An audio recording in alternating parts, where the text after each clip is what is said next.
we'll be hearing from Spencer. He's left us to hit the big time as a video jockey, Paul, on the Video Music Channel.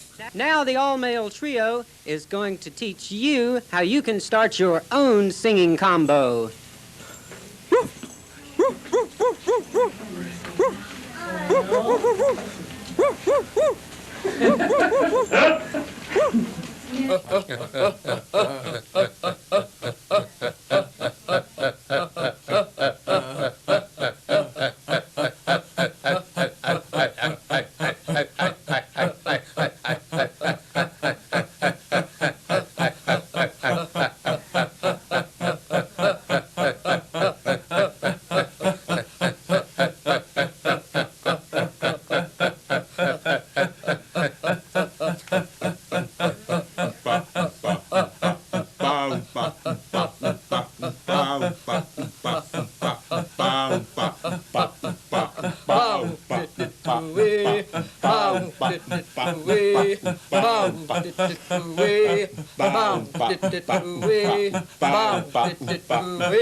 I had your love, woo.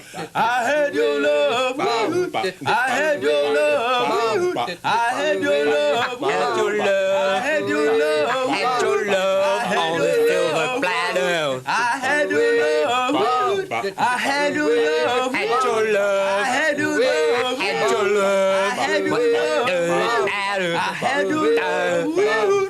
I had your love, what the hell did I do with them? I had your love, woo. I had your love, What the hell did I do with them? I had your love, woo. I had your love, Had your love, had your love, had your love, but I was blinded. I had your love, woo.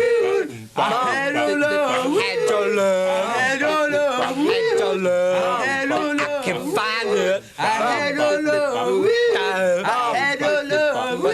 Hell, did I do with it all? I had your love, woo. I had your love, woo. Hell, did I do with it though? I had your love, woo. I had your love, woo. I had your love, woo. I had your love, woo. I had your love, woo. I had your love, woo. I had your love, woo. I had your love, woo.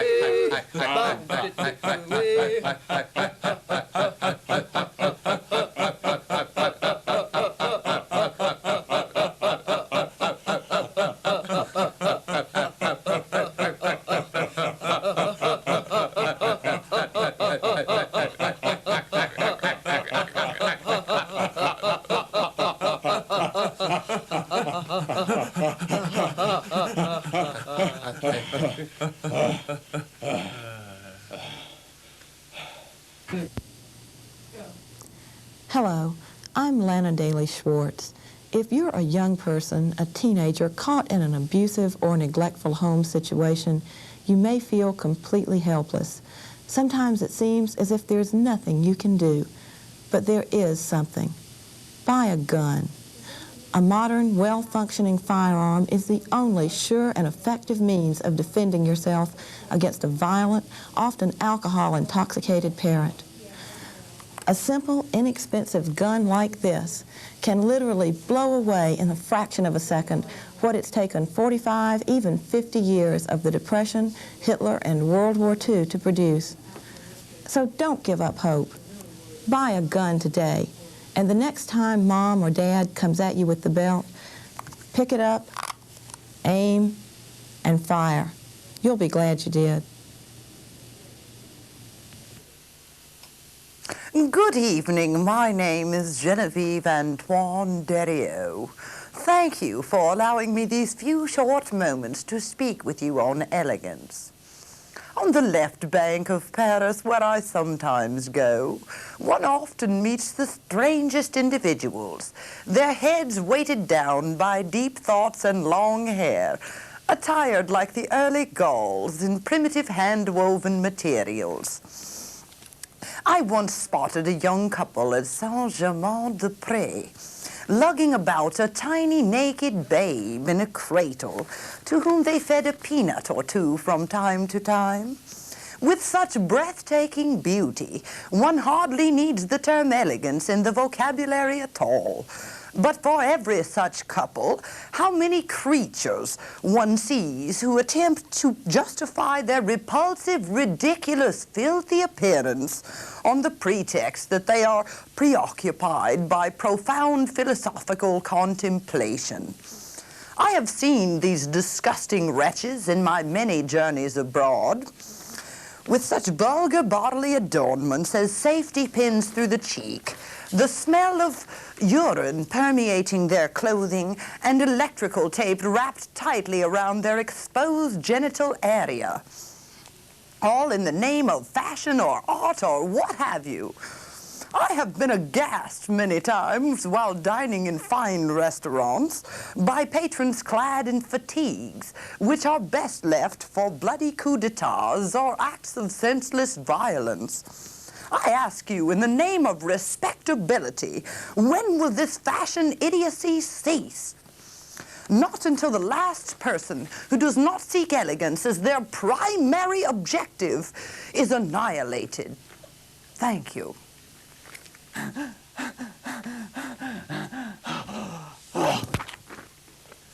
You're on vacation in a strange foreign land.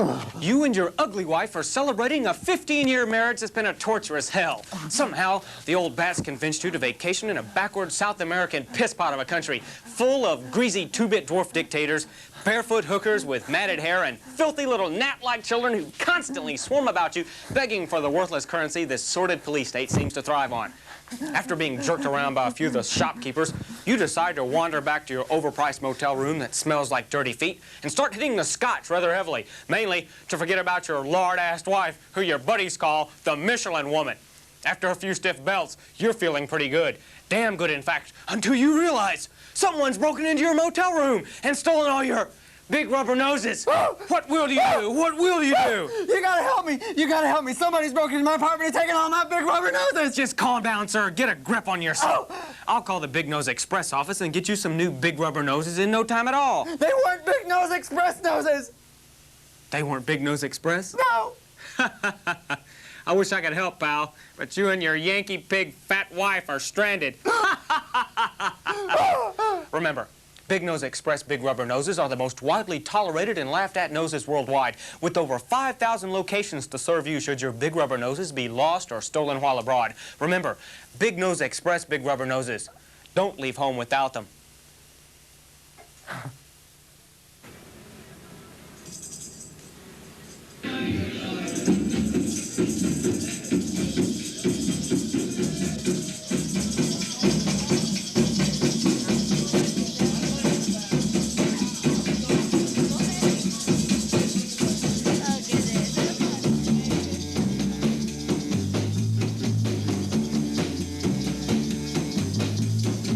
Ladies, night,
take your car.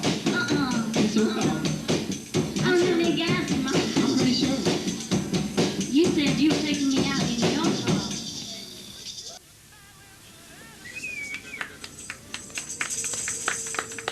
And now, for the very last time, Zarelli said that.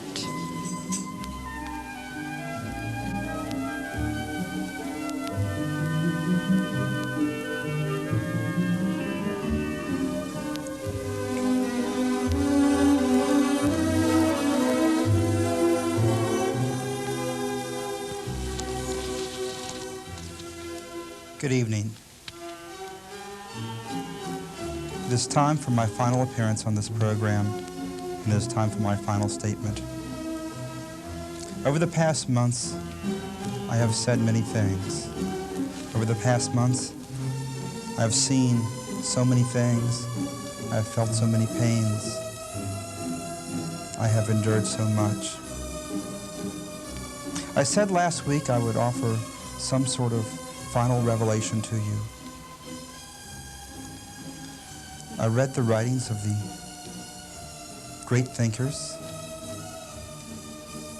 I have probed deep into myself, trying to find one final statement, and I have found it. But I would also like to tell you that prior to coming down to the studio, I drank a poisonous substance which at any moment will cause my death, and this will be the penultimate airing of Zarelli Said That. I will have no more time to say anything else. So I would like to say now, in my final statement, that you should never believe anything that you see or hear on television. Goodbye.